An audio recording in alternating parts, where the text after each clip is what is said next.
দেখছেন প্রাণ juice presents প্রবাস কণ্ঠ প্রাইম নিউজ। মালয়েশিয়ার শ্রমবাজারে নতুন প্রাণ আনতে সুখবর দিল সরকার। শ্রমঘাটতি পূরণের লক্ষ্যে বিদেশি কর্মী নিয়োগে বিশেষ অনুমোদন সুবিধা ঘোষণা করেছে দেশটির স্বরাষ্ট্র মন্ত্রণালয়। সরকার জানিয়েছে, আগামী 31 ডিসেম্বর পর্যন্ত বিদেশি কর্মী কোটার আবেদনগুলো কেস বাই কেস ভিত্তিতে অনুমোদন দেওয়া হবে। এর ফলে যেসব খাত শ্রম সংকটে ভুগছে তারা দ্রুত জনবল নিয়োগের সুযোগ পাবে। মঙ্গলবার স্বরাষ্ট্রমন্ত্রী সাইফুদ্দিন নাসুশন ইসমাইল এক বিবৃতিতে এই তথ্য জানান। তিনি বলেন, এই সুবিধা দেওয়ার মাধ্যমে সরকার শুধু শ্রম ঘাটতি পূরণ করছে না, বরং অর্থনৈতিক স্বার্থ জনগণের কল্যাণের মধ্যে ভারসাম্য রক্ষায় মাদানী সরকারের অঙ্গীকারও প্রতিফলিত হচ্ছে।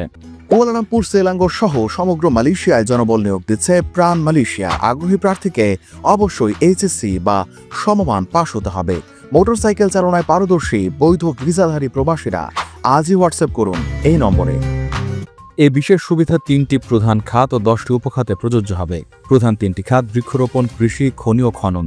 10টি উপখাত হল নিরাপত্তা, পরিষেবা, ধাতু ও স্ক্র্যাপ সামগ্রী, পরিষ্কার পরিচ্ছন্নতা ও ভবন রক্ষণাবেক্ষণ, পাইকারি খুচরা ব্যবসা, লন্ড্রি, রেস্তোরাঁ, স্থলভিত্তিক গুদামজাতকরণ, কার্গো হ্যান্ডলিং, সরকারি প্রকল্পের অধীন নির্মাণ কাজ। মালয়েশিয়া ইনভেস্টমেন্ট ডেভেলপমেন্ট অথরিটি অনুমোদিত নতুন বিনিয়োগ। বিবৃতিতে বলা হয়, নিয়োগকর্তারা সরাসরি স্বরাষ্ট্র মন্ত্রণালয়ের অধীন ওয়ান স্টপ সেন্টার ও ফরেন ওয়ার্কার ম্যানেজমেন্ট আবেদন জমা দিতে পারবেন। সরকার মনে করছে, এই নমনীয় চাহিদাভিত্তিক পদ্ধতি শিল্প খাতে উৎপাদনশীলতা ও প্রতিযোগিতা বাড়াবে। পাশাপাশি 2026 সাল থেকে বিদেশি কর্মী নিয়োগের নীতিমালা আরও শক্তিশালী করার ভিত্তি হবে। এই উদ্যোগের লক্ষ্য 2030 সালের মধ্যে বিদেশি কর্মীর সংখ্যা মোট কর্মশক্তির 10% সীমাবদ্ধ রাখা, যা মাদানী সরকারের দীর্ঘমেয়াদী পরিকল্পনার অংশ।